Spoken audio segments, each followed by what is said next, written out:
आपण आज बनवणार आहोत राजगिरा लाडू।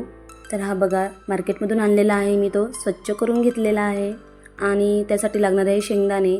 कढई गरम करून घ्यायची, त्याच्यामध्ये चांगले शेंगदाणे खरपूस भाजून घ्यायचे। त्याच कढईमध्ये थोडा थोडा करून राजगिरा टाकायचा, कपड्याच्या साहाय्याने चांगला तो भाजून घ्यायचा। खूप छान फुलतो तो।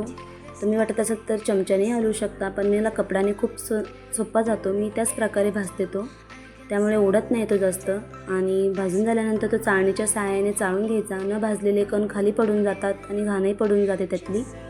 तर मी चाळून घेतलेला राजगिरा बघा कसा छान फुललेला आहे। त्यानंतर घेतलेले शेंगदाणे भाजून घेतलेले होते, त्याचे टलखरं काढून घेतले।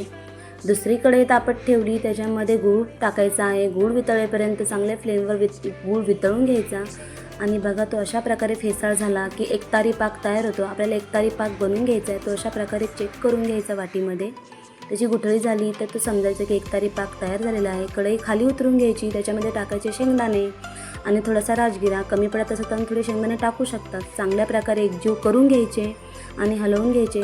एका बाजूला हाताले थोडंसं थंड पाणी लावून घ्यायचं आणि थोडंसं मिश्रण थंड झाल्यानंतर त्याचे लाडू वळून घ्यायचे।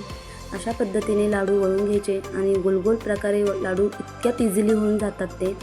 मी सर्व अशा प्रकारे लाडू करून घेतले, तुम्ही बघू शकतात। खूप इझी होतात आणि हातालाही चिटकत नाही, काही नाही। थोडं पाणी हाताला लावलं की इझी लाडू होतात। बघा हे लाडू सर्व तयार झालेले आहेत, कसे दिसत आहेत छान। घरच्या घरी तयार झालेले लाडू खूप छान आणि हेल्दी आणि टेस्टी लागतात। नवरात्र उत्सवामध्ये आवर्जून खाल्ले जाणारे राजगिरा लाडू तयार।